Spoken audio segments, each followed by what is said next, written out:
मौसम विभाग ने पूरे हरियाणा भर में जो है बारिश का अलर्ट किया था, जिसको लेकर आज फतेहाबाद में सुबह से ही बारिश जो है वो चल रही है और धान जो किसानों का मंडियों में पड़ा है वो बिल्कुल ख़राब हो चुका है। उससे जो रेट में भी इसमें जो कमी आई है।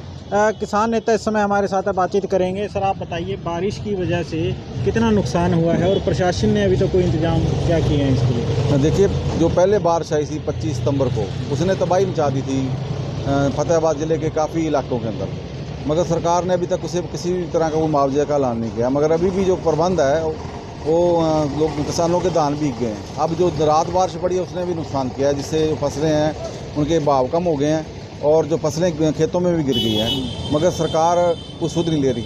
ये बेमौसमी बारिश ने किसानों को परेशान कर रखा है। हम मांग करते हैं कि तुरंत प्रभाव से सरकार राहत देने की घोषणा करे किसानों को, ताकि अगली फसल की बिजाई ठीक ढंग से किसान कर पाएँ, क्योंकि किसान पहले ही कर्जे की मार के नीचे हैं। तमाम तरह के कर्जे हैं, बैंकों के कर्जे, साहूकारों के कर्ज के नीचे किसानी दबी हुई है। ऊपर से बेमौसमी बारिश ने किसान की चिंताएं और बढ़ा दी है। सरकार को किसान की सुध लेनी चाहिए। आज हम डीसी कार्यालय पर धरना भी दे रहे हैं और मांग भी कर रहे हैं कि 50,000 रुपये प्रति एकड़ जो पूरी तरह फसलें नष्ट हुई है वो 50,000 रुपये प्रति एकड़, और जहाँ नुकसान हुआ है नुकसान के हिसाब से किसान की भरपाई की जाए। और जो बीमा कंपनी है वो बीमा तो काट लेती है, मगर अब किसान को देने के लिए उनके पास कोई पैसा नहीं, वो भी एक फ्रॉड है। और जिसमें एक नंबर में जो किसान के पैसे है वो 2 नंबर में ले जाते हैं करके, क्योंकि बैंक के अंदर जिसने भी केसीसी बना रखी है, बैंक से सीधा मान लो बगैर किसान की सहमति से बीमा कंपनियां पैसे काट लेती है। ये भी एक बहुत बड़ा फ्रॉड है। मगर अब जब किसान क्लेम की बात करेगा तो देने को उनके पास कुछ नहीं है। इसलिए हमारा संगठन पगड़ी समाल जट्टा किसान संघर्ष समिति हरियाणा की सरकार से मांग करता है कि प्रदेश भर में जहाँ भी नुकसान हुआ है वो किसानों को तुरंत प्रभाव से उनका मुआवजा घोषित करना चाहिए।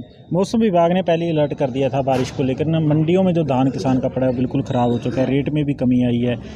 प्रशासन ने इसके लेकर कोई प्रबंध नहीं किए, क्या कहना चाहोगे इस पर? देखिए, मंडियां तो सरकार समाप्त करने का काम कर रही है, वो तो खरीद से भाग रही है, इसलिए मंडियों के ऊपर कोई पैसा खर्च नहीं किया जा रहा है। आप देखो, शेड टूटे हुए हैं, व्यवस्था नहीं है मंडियों के अंदर, और जो धान जिसकी तुलाई होगी है उसका भी लोडिंग नहीं करवाई जा रही, वो वैसे बोरियों में यहीं भीग गया है।